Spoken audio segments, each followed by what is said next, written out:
The reason, if 10 years ago somebody had told me that I was going to write this book about the Afghanistan war, I would have been very surprised. And it's one of these things that just, I don't want to say it just kind of happened, but the genesis of it was unusual, which is I was in the hospital recovery room at Sibley Hospital with my one-day-old son, Jack, and my wife and daughter.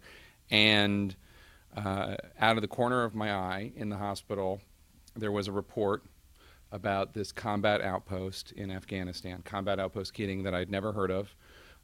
And it had been attacked.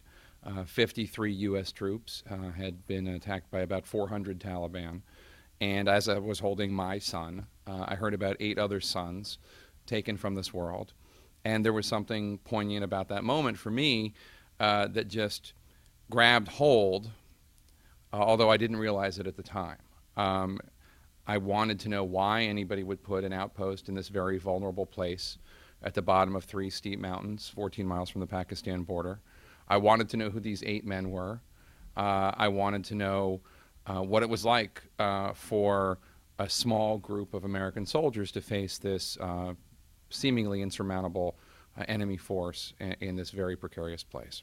There's a lot of great war reporting being done by a shrinking pool of reporters over there, but for whatever reason, this story was not told. Army put out the results of its investigation, concluding that the outpost should never have been there. It posed absolutely no strategic or tactical value whatsoever. Case closed, end of story for the U.S. Army. Didn't really answer my questions. One of the other reasons I think I wrote this book is because I had been reporting on the war in Afghanistan, but I had been reporting on it from the comfort of, 5 blocks away on the North Lawn of the White House, talking about Obama versus McChrystal and troop surges and 10,000 troops, 40,000 troops.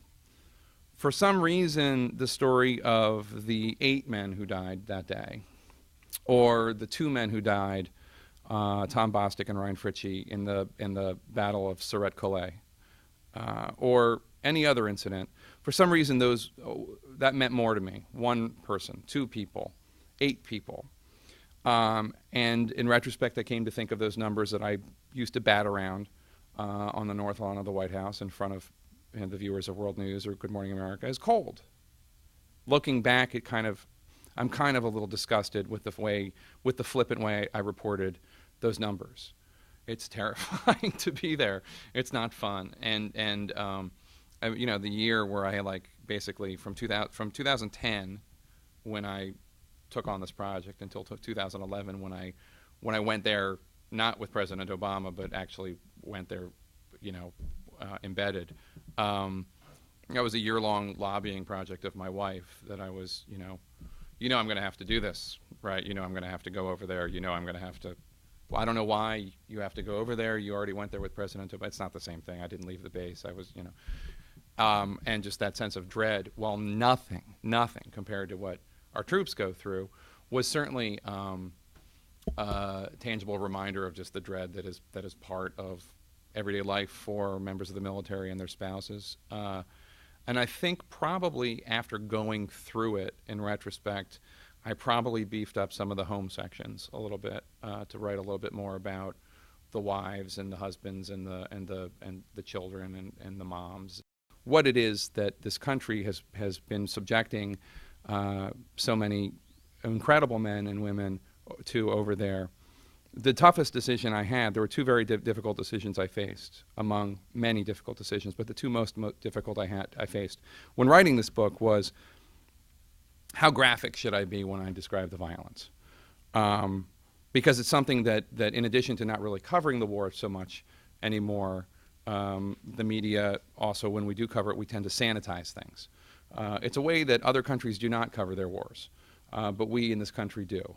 And I thought, I really went back and forth because it's a difficult thing to write about people's wounds when they're nonfiction, especially when they're fatal. Especially if you know that people that you have come to appreciate and develop affection for, the moms and wives and brothers and sisters of these troops, and dads, especially when you know that they're going to read it.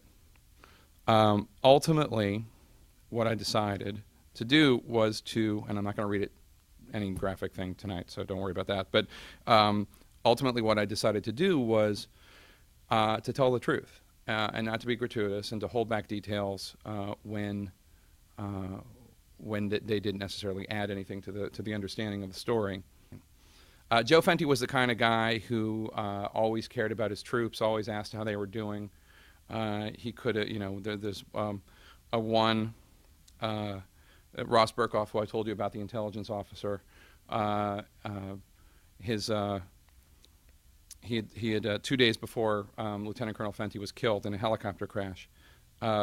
Ross had run into Lieutenant Colonel Fenty in Jalalabad at the camp that now bears his name, Forward Operating Base Fenty.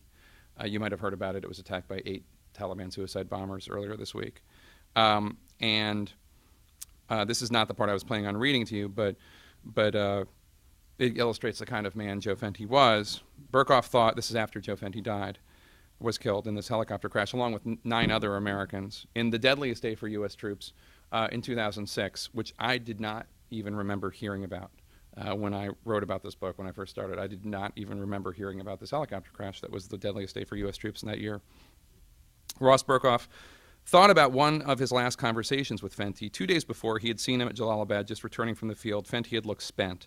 His hair was long, he reeked, and a gray film covered his uniform, the result of 4 straight weeks' worth of perspiration and Afghan dust. Regardless, upon seeing Burkoff, Fenty had immediately wanted to know about the Jewish chaplain he had arranged to bring to Jalalabad for Passover. "Ross, did you ever see that rabbi that I sent here for Seder?" he asked, even with everything that must have been going on in his head. The mission, his month-old baby girl, the killing of some A&A soldiers a few days earlier in an IED attack on the 371 Cav convoy. Fenty never missed a chance to inquire about one of his soldiers. And that was the kind of guy Lieutenant Colonel Joe Fenty was. So this is just one section that describes how Kristen Fenty found out about her husband's death. The wreckage of the helicopter, spread all over the side of an 8,000-foot-high mountain, was still smoldering the next morning when Colonel Mick Nicholson and other members of the brigade and squadron leadership arrived. Thermal imaging had measured the temperature of the crash site at more than 5,400 degrees Fahrenheit. Nicholson looked at his men, tirelessly combing over the hillside. They were filthy from weeks of combat and hours of rooting around in the residue of a burnt Chinook helicopter, covered with dirt and ash and the stink of aviation fuel, their eyes bloodshot, the black grime on their faces carved with streaks of sweat and tears. It took hours before all 10 body bags were laid out on the side of the hill, holding the remains of Joe Fenty, Brian Moquin, Justin O'Donohoe, Dave Timmons from 371 Cav, and Eric Totten, Christopher Donaldson, Christopher Howick, Brian Brewster, John Griffith, and Jeffrey Wycamp from Task Force Centaur, the guys who were piloting the helicopter. "Which one is Joe?" Nicholson asked. Someone pointed to his friend. Nicholson put his hand on Fenty's body, prayed and cried.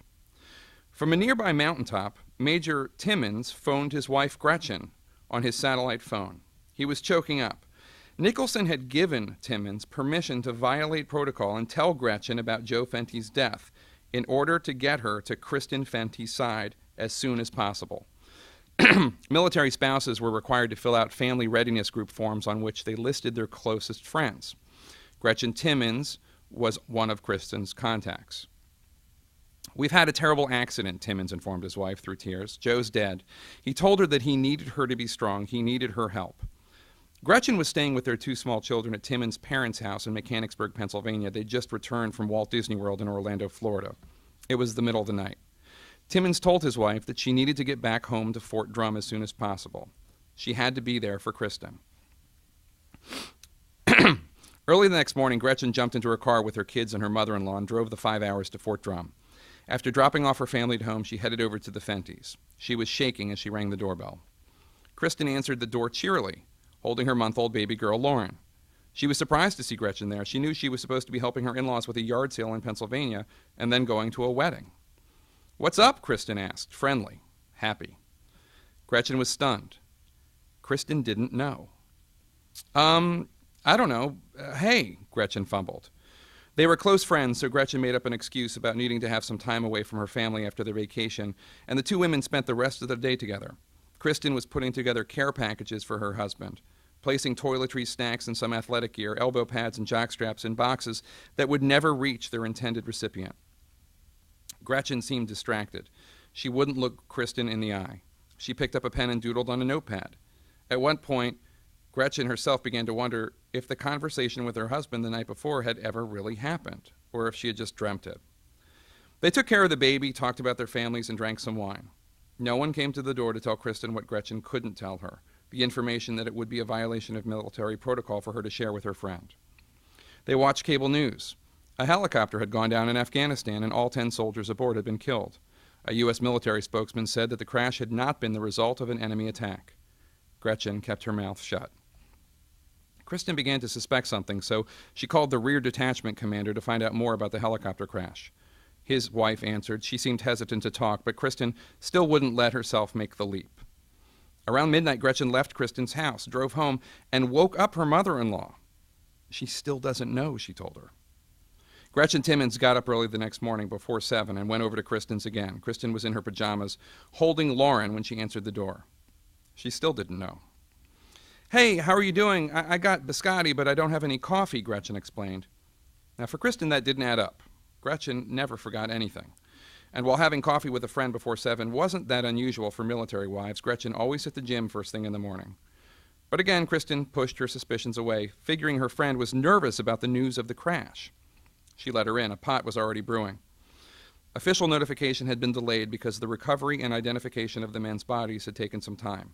Fenty's remains were among the last to be found. He had been strapped into the inner cockpit area, which had burned red hot for hours after the crash. There wasn't much of him left. "Gretchen, I know I'm not supposed to ask this, but was it Joe?" Kristen asked. "Hey, I'm just a wife," Gretchen said. Kristen heard something at the screen door. Maybe that's just the heater clicking on, she thought to herself. Through the top panes of the glass and wood door, she saw that the screen door was swinging open. Maybe that's just the wind blowing the door, thought Kristen. No, someone was at the door. She opened it. So that's a section of the book that was painful to write, but I think vividly describes what a lot of people in this country go through every week, and we don't necessarily cover it. And when I say we, I mean me and the media don't necessarily cover it as much as we should. And the American people, all of you accepted, of course, don't necessarily want to hear about it. But these people are doing important things and sacrificing a lot for us.